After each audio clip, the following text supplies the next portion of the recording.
Are you watching this on YouTube alone? When was the last time you spoke to somebody? Not typed or commented or posted an emoji, but really spoke. A conversation between you and another human being. Was it an hour ago? Was it 4 hours ago? Was it this morning? Yesterday? I'm on Winterfold Moor at the moment, and I've been up here for 8 hours, and I haven't seen another person. Not one. Even from, far away in the distance. And from this point, from where I am, I can see around 7 kilometers in every direction all around me. That is approximately, let me work it out. What's that? It's 154 square kilometers, around 60 miles, 60 square miles. That's an area bigger than Paris, bigger than San Francisco, bigger than the entire island of Manhattan or Macau. And right now, in this entire area, there's just me. Which is strange, because this is an incredible place. It's not remote. It isn't hard to reach. It's just open. That's the best way to put it. No one forced me to be up here. I'm not shut in. I'm not trapped. I'm just standing in a very big space. And no one else is in it at the moment. As I said, I think this is an incredible place. And that raises the very obvious question. If places like this are so good, why does nobody come here? This is only a guess, so I may be wrong. But while some people genuinely enjoy being in crowded places, I would suspect that if you asked a group of random people, do you like being in crowds? Most would probably say no. And it's a big if most people don't like crowds, then this is exactly the type of landscape that you would imagine they would all, everybody would head to. Somewhere with room to breathe, room to think, or room to simply not be in a crowd. But I'll pan the camera around. But as you can see, people haven't come here today. Obviously they do come here occasionally, but never in the numbers that would make it feel busy. And I can pretty much guarantee that if I went to the center of Mombasa in Kenya, or Kathmandu in Nepal, or Lima in Peru, there would be people everywhere, millions of them, packed into spaces they're barely pinpricks on a map. But here, not so much. Oh, I only picked those cities, by the way, because in my youth I lived and worked in all of them.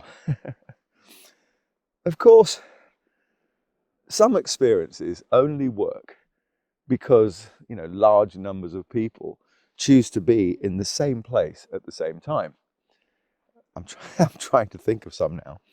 Let's think. The Notting Hill Carnival in London. It wouldn't be the same without the approximately, I'm guessing here, 2 million people who attend. Or what about Oktoberfest in Germany? I think they have around 6 million people there. Would Mardi Gras be the same without the 1 million people who travel to New Orleans in America? Oh, but I don't think anywhere even comes close to the around 500 million, 500 million people who travel to the Kumbh Mela in India.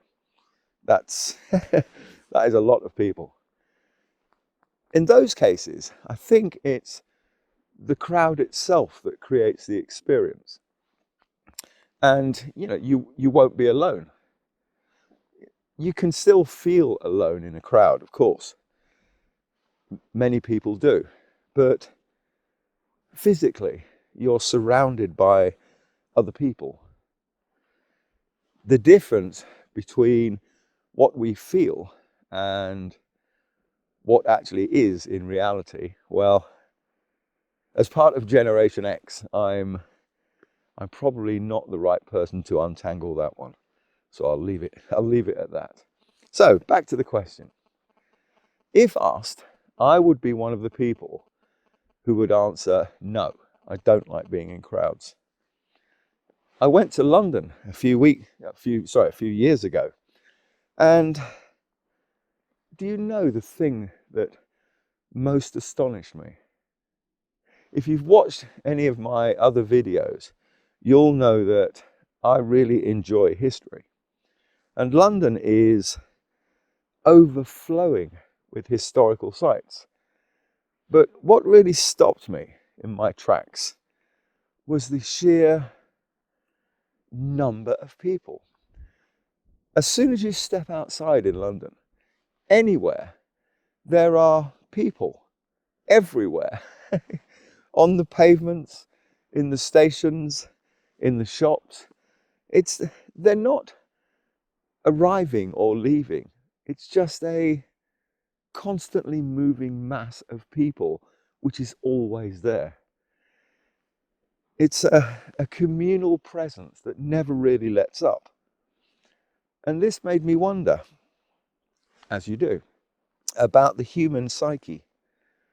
Why do so many of us choose to concentrate ourselves into such tiny geographic pockets? Have we become a species that seems oddly comfortable being compressed? It's not just London. I was in Paris last year for the New Year celebrations and Rome the year before that.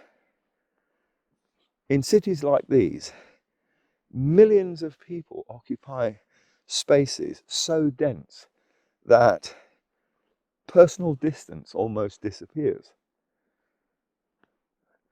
Sometimes it feels, I don't know how to put it, it feels like a kind of collective agoraphobia, a discomfort with emptiness, with open space. Perhaps we've become addicted to friction. Who knows? In a city, life is constant. It's a constant contact, a brush of a shoulder, the murmur of thousands of conversations, the shared warmth, I suppose, the shared warmth of other people existing near you. Maybe that provides a quiet, continuous reassurance that you exist. Simply because you're constantly being perceived by others. But up here today, there's just me. There's no easy feedback loop. There's no glances. There's no conversations. There's no background noise to lean on. I'll show you what I mean. Let me hold the microphone out. Listen to this. Did you hear that? That was the sound of nothing. That's what nothing sounds like. Okay, maybe a bit of wind, but you can't have a conversation with the wind unless you're rather strange. If any form of reassurance in this place exists at all, it has to come from somewhere else, somewhere less obvious. And I'm not convinced that's something that many people are, how can I put it, particularly comfortable with. These days, we've become accustomed to constant noise and interaction. And for some people, an absence of that can feel unsettling. And don't forget, a crowd doesn't even have to be physical. In the world we live in these days, the crowd is often virtual. Messages, notifications, emails, social feeds. It's a constant presence that quietly reassures us that we're still connected, that we're not alone. We're not alone. I was reminded of this recently when I was teaching on an introduction to navigation session to a group of teenagers. Where were they from? I think they were from a school in the centre of Birmingham. Yeah. For most of them, that day was their first visit to truly open countryside. And even though I told them there was no mobile signal, none at all, as their phones just wouldn't work, I kept noticing that they continually checked their phones. They looked at the screen. Not because I don't think they expected them to work. I think they hoped they would, but they weren't expecting it. But it just seemed to be a habit to check your phone. It's something they always did. But for the first time in their lives, they were properly disconnected. Not just for a few seconds, in a signal dead spot, but hour after hour. No internet, no messages, no TikTok, no Snapchat, no Instagram, no WhatsApp, no constant digital presence, quietly reminding them that they were connected to or part of something communal. They were their virtual crowd. Is that a good way of putting it? And I realized at the time how unsettling that must have felt. Not dangerous. They knew it wasn't dangerous. It's just unfamiliar.